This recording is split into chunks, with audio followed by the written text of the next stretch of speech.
So I changed the sermon title as things were coming together this week. Being agents of God's care is going to have to be another sermon for another day. I think the more appropriate sermon title for today is Grumbling All Around. Buildings that once stood proud and tall are now rubble. Cascading cement blocks and mortar and gray dust billowing from the heap. Trees, lush, vibrant, and green, reaching for the sky, producing oxygen to breathe and shade to keep cool, are now but toothpicks on a shoreline, scorched by fire. Anguished people looking for loved ones, wondering which end is up, wondering what they will do next. And this is just an image, a snapshot of what many experience. The image could be a metaphor for many. The people of Maui, the people in Liberia dealing with the effects of torrential rains, the people in Canada dealing with fire, the Ukrainian people dealing with war, people crossing borders seeking refuge, people facing climate change and unjust political climates, forced to move and facing a place that does not feel much like home. People faced with a wilderness never experienced before. And for those who have, an experience they wish they did not have to relive. A time of wilderness. And the scriptures invite us to pay attention to the times of wilderness and what these moments have to offer when things seem so bleak. And if anyone knows anything about the time of wilderness, it is the people of Israel. The passage from Exodus we read from this morning follows beautiful songs of thanksgiving for God's deliverance out of the land of Egypt. After the harrowing experience of escaping the Egyptians and crossing the Red Sea, the Hebrews entered this Sinai desert.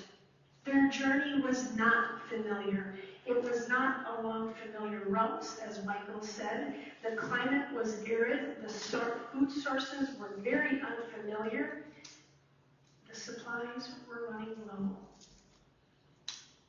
And they were hurting for food and for water. The hardship the Hebrews faced in the wilderness was the result of struggling in this unfamiliar place.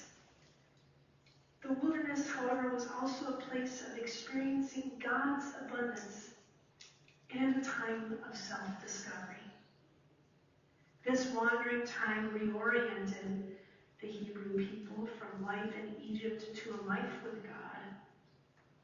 God was present with them in captivity, in freedom, and now in this wandering time. This time lends itself the opportunity to ask questions. Why do we do what we do? What does it mean to live in community in a time such as this? What are the effects of our community and on our environment? And what do we do to each other?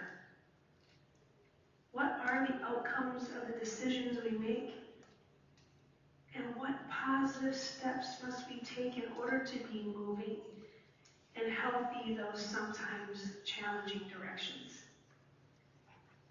Asking these kind of questions in the midst of a wilderness journey will obviously create tension.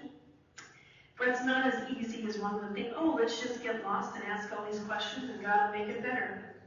Not so much. And it may even get to the point where one thinks, why even bother?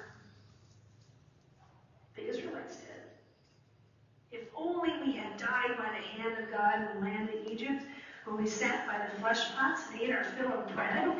For you have brought us out into the wilderness to kill us all, God. What were you thinking?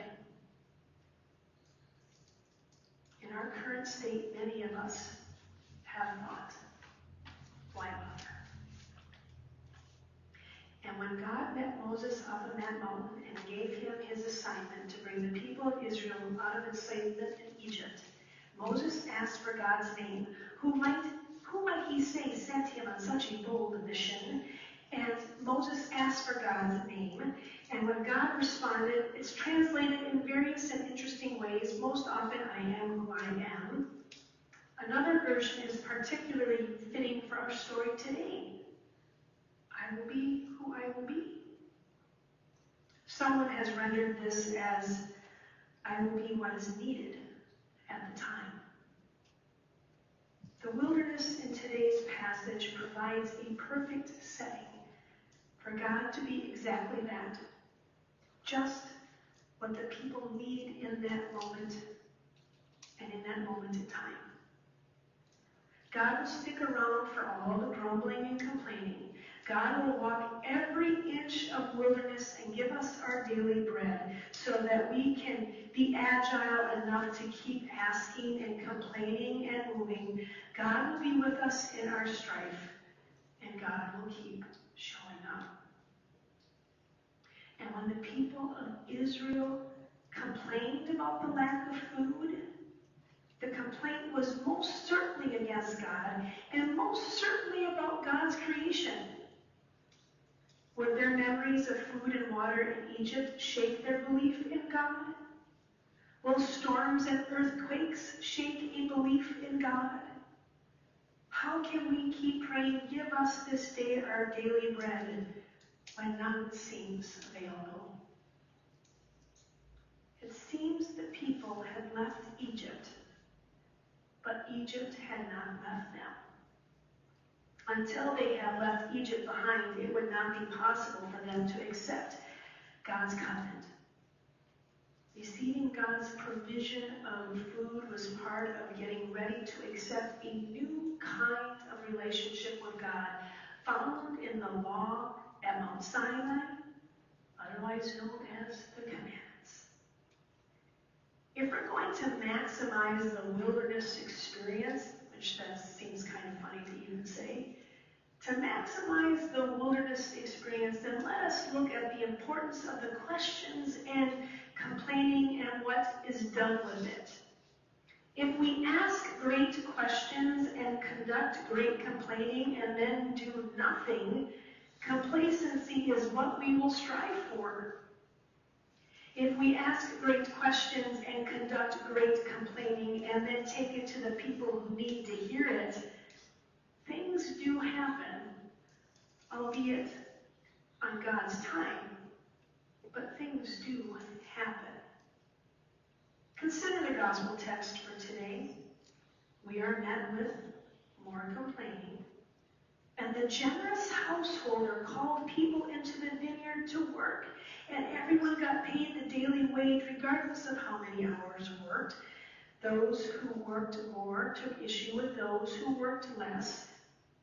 It was the prerogative of the generous householder to pay the daily wage, the denarius. And yet the complaints came, I worked harder. Why am I getting the same amount? They only worked an hour. I put in the whole day. I'm sweating. Come on. Where's the money I'm owed? And the generous householder says, take what belongs to you and go. I choose to give to this last the same as I gave to you. Am I not allowed to do what I choose with what belongs to me? Complaining and grumbling is what ties these two passages of Scripture together. Complaining and grumbling goes through the timeline, Older Testament, Newer Testament, and even today. And God shows up in both. As Pastor Ray Speller writes, quote, this is where we meet the scandal of grace. God is not being unfair to any of us, no matter what our bean counting and comparison sheets say. Grace is God's prerogative. God can choose to give and bless as God desires. End quote. What the people experience in the wilderness and in the vineyard help us prepare our hearts to trust God in our own uncertain times. God shows up if we but take notice. Sometimes we get awfully hungry out in the wilderness. But God has said, I will be what is needed at the time. When the layer of dew lifted, there on the surface of the wilderness was a fine, flaky substance as fine as frost on the ground. And when the Israelites saw it, they said to one another, what is this? For they did not know what it was. And Moses said to them, it's bread. It's the bread that God has given to you to eat. The bread called manna was God's provision from creation. This manna is from the tamarisk bush, which grows in parts of the Sinai Peninsula. This bush is infested with scale insects that suck its sap, some of which is excreted in the form of globules that crystallize in the sun and fall to the ground. This sticky substance is rich in carbohydrates and sugars and can support the life of a starving wanderer. It is called manna by the modern inhabitants of Sinai.